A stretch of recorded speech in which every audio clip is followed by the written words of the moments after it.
Help me, please. My husband and my in-laws only see me as a tool." The woman who suddenly showed up claimed to be my younger brother's wife. I haven't been home in years and have had no contact with my family. Unbeknownst to me, my family had been acting in ways that could be called heartless. Now that I know, there's only one course of action for me to take. My name is Kelly. I'm 28 and live alone. I moved out after high school. I currently live in a town not too far from my childhood home, but I haven't been back in years. Since leaving, I've had minimal contact with my family and have made it this far without their support. That's because after high school, I cut ties to the bare minimum with my family. I grew up feeling unloved by my parents, and I don't think highly of them either. I was born as a first child to my dad, who runs his own business, and my stay-at-home mom. My memories of my family home are filled with days of suffering. My old-fashioned, domineering dad wanted a son who could take over the family business. So, he never really showed me much love as his firstborn. Girls will eventually leave home and are useless. That's what Dad would always say dismissively. It would have been better if it were just Dad, but Mom seemed to share the same sentiment. I was treated like I was invisible from a young age. I don't think they completely neglected me. I was fed every meal, and although they were hand-me-downs from relatives, I had the clothes and basic necessities for life. But that's about it. I don't remember receiving anything more. I've never been taken anywhere special, never had birthdays celebrated. I've never felt cherished by my parents. I did feel lonely, but that was my normal, so I never thought much of it. However, when I was about 4, Mom gave birth to my brother Sam. Everyone was overjoyed that a long-awaited son was born, not just my parents but also grandparents and relatives. Especially Dad, who was elated like I'd never seen before. Mom was always glued to Sam, and both parents were clearly smitten. That's when I realized the difference in how I was treated. I probably wasn't celebrated. When I was born, I thought, and it made me sad. So, the birth of Sam wasn't exactly a happy occasion for me. It's not that Sam wasn't cute, but I was confused about how to relate to him, who was treated so differently from me. And my parents, who had never paid attention to me, became even worse after Sam was born. They wouldn't even wish me a happy birthday, but for Sam, they'd reserve fancy restaurants and buy expensive gifts. If Sam wanted to take lessons, he could take any he wanted, while I wasn't allowed to take any. Of course, tutoring was out of the question, and while Sam went to private school, I was sent to public. Everything revolved around Sam, and it was as if I didn't exist. The more I compared myself to Sam, the more miserable I felt. Struggling with this blatant disparity, I decided to distance myself from my family. After graduating high school, I planned to go to a college far away and move out. But when I expressed my desire to go to college, my parents quickly shut it down. They said, a woman doesn't need an education. Of course, they wouldn't provide any financial support for me to move out. That was their answer. Meanwhile, they were spending both time and money on my brother Sam's education and extracurricular activities. I started to despise the fact that I was born a girl. In the end, my parents wouldn't listen to me at all, so I gave up and moved out as soon as I graduated from high school. I spent a year saving up money for college entrance exams and eventually got a scholarship to attend college. Of course, my parents didn't send me any money, so I worked part-time to support myself. Balancing part-time work and studies was really tough. But I managed to graduate and get a job. Since leaving home, I've had almost no contact with my parents. They never reached out, and I didn't either. I did inform them when I got a job, but all I got was a, "Oh, okay," without even a congratulations. I always knew my parents didn't love me, but it still saddens me to think about it even now as an adult. However, they did raise me until I graduated from high school, and for that I was grateful. So I would send simple celebratory messages on their birthdays or Christmas. But without regular contact or visits home, my relationship with my family became increasingly distant. Living this way, I realized 3 years had already passed since I started working. Nowadays, I barely even think about my family. Then, one Saturday morning, while I was sleeping in because it was my day off, my doorbell rang. Groggily, I opened the door to find a frail-looking woman I didn't recognize. She was wearing faded, hole-ridden clothes, and her hair was a mess. Her skin was rough, and she had dark circles under her eyes. Excuse me, but who are you?" She looked considerably aged, but also young upon closer inspection. I cautiously engaged with this unexpected visitor. I felt a tense atmosphere coming from her, almost frightening. I'm your brother's wife. I'm sorry to barge in like this, but please help me." The woman standing at my doorstep pleaded in a frightened tone. "Sam's wife? What is she talking about?" My brother is single. Are you sure you have the right house?" I regretted opening the door, thinking a strange person had come to my home. Even though I was half asleep, I realized I had been careless. "Yes, I do have a brother, but he's not married."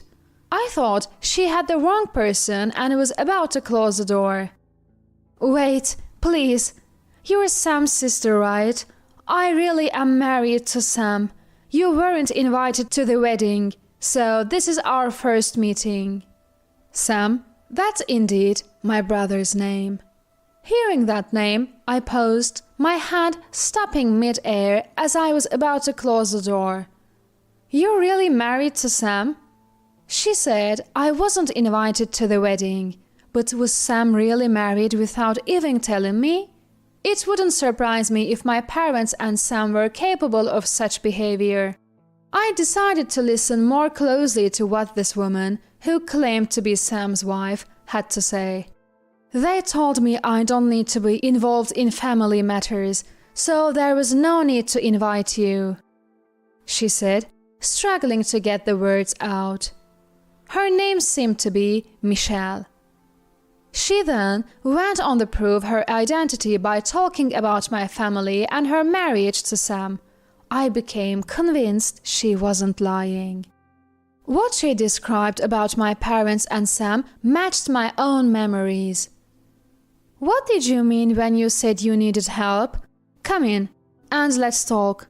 Since she had come empty-handed, I judged that Michelle wasn't a threat and invited her into my home. She began to explain why she had come to see me. "I'm sorry to barge in on you like this, especially since we've never met. But I thought you'd be the only one who'd understand the craziness of that household. I found your address from a letter you sent and came here." Michelle spoke slowly. Her married life back home must have been extremely difficult.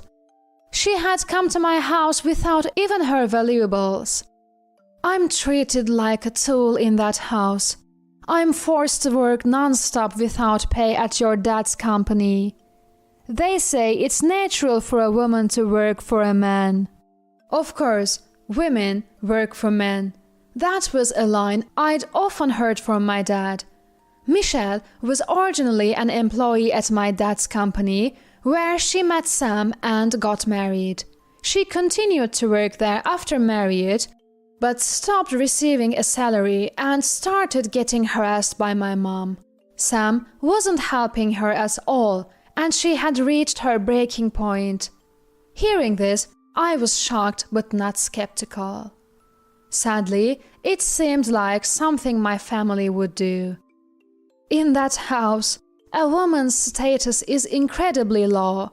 I thought that's why you weren't invited to the wedding and why you never come home.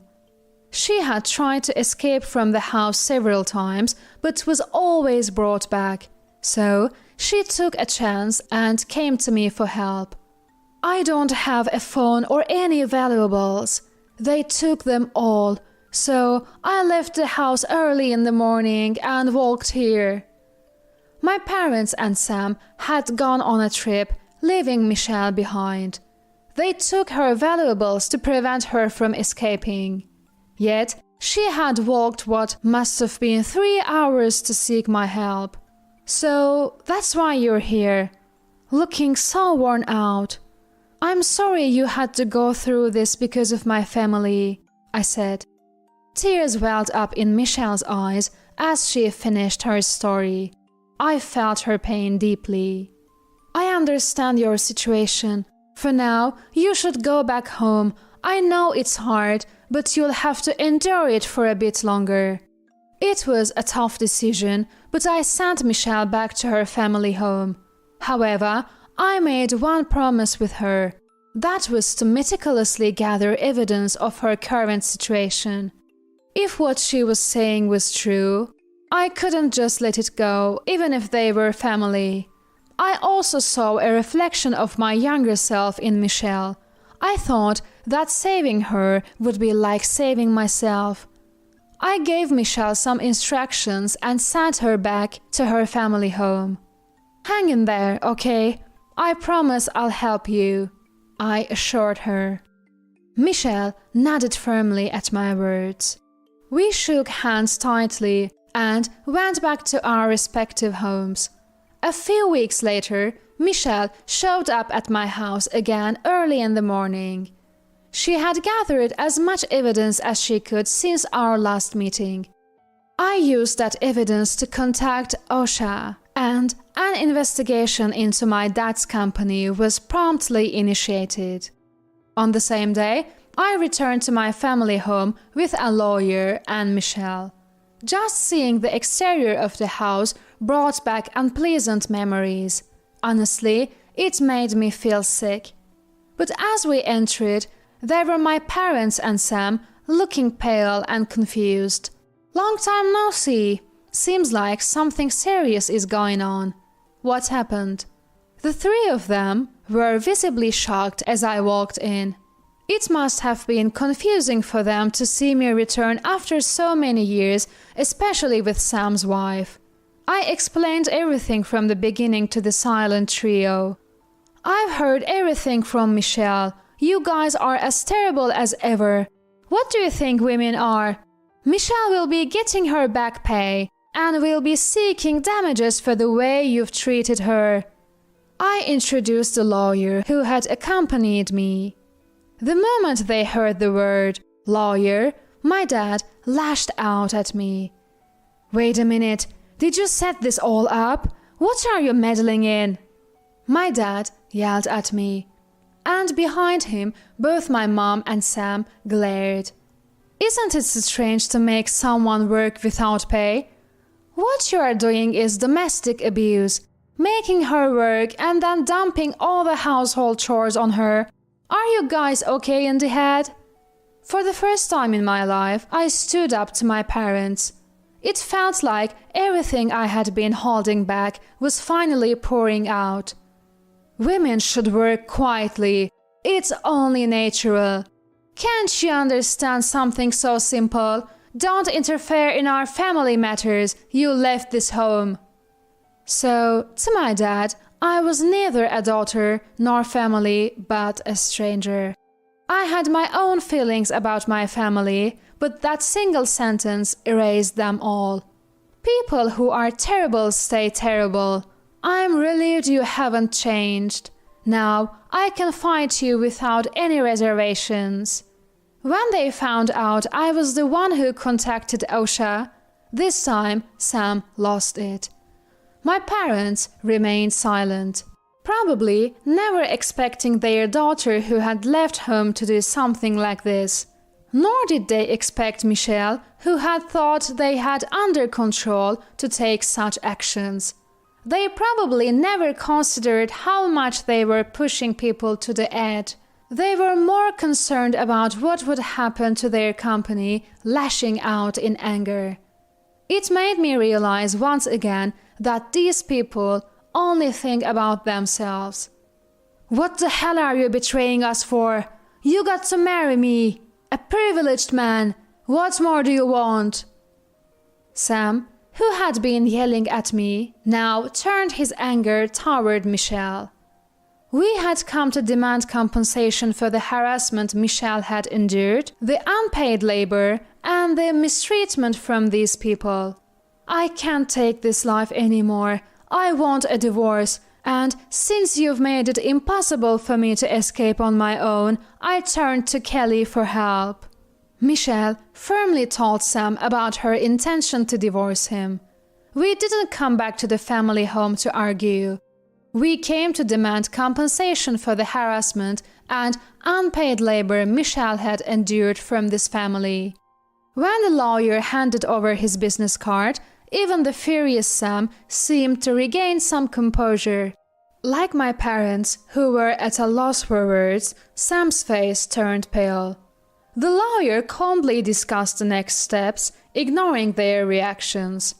He informed them that we would be seeking damages based on the evidence Michelle had gathered and would take the matter to court if the compensation wasn't paid. Suddenly, Sam, who had been yelling just moments ago, began to apologize. "Wait a minute. Court?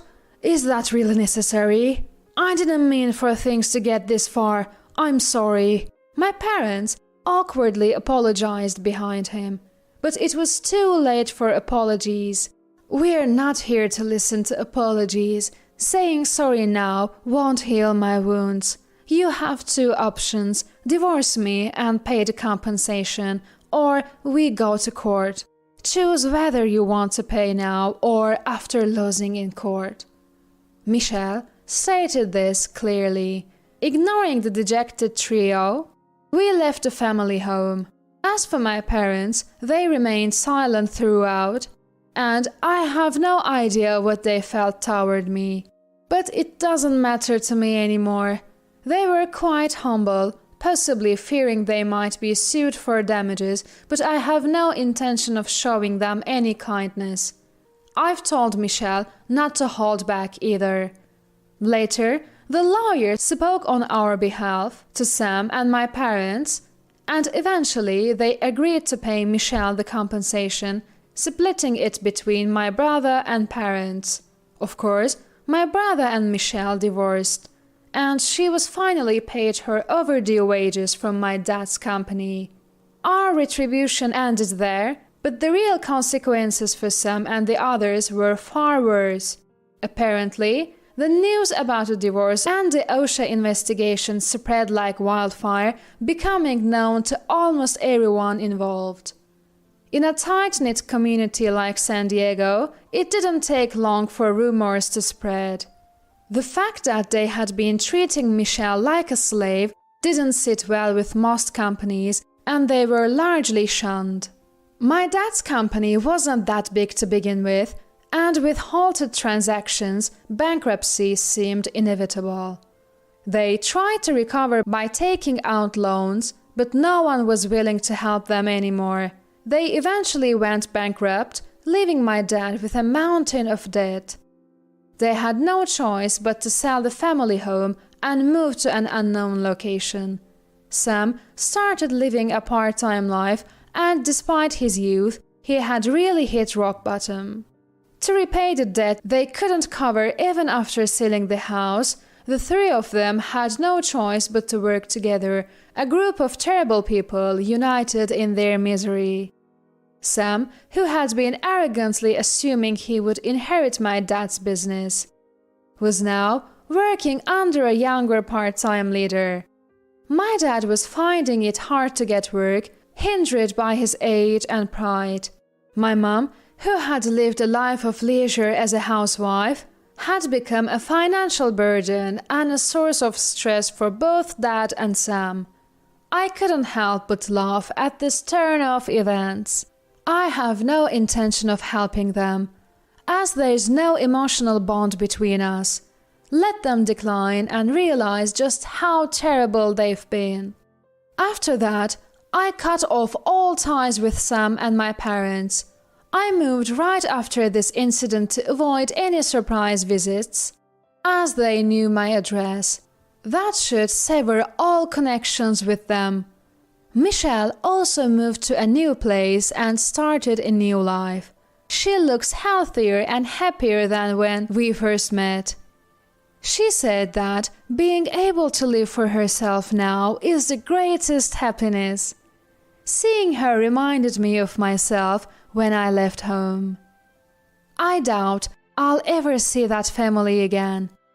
I'll quickly forget those dreadful memories and continue to live in an environment where I'm valued.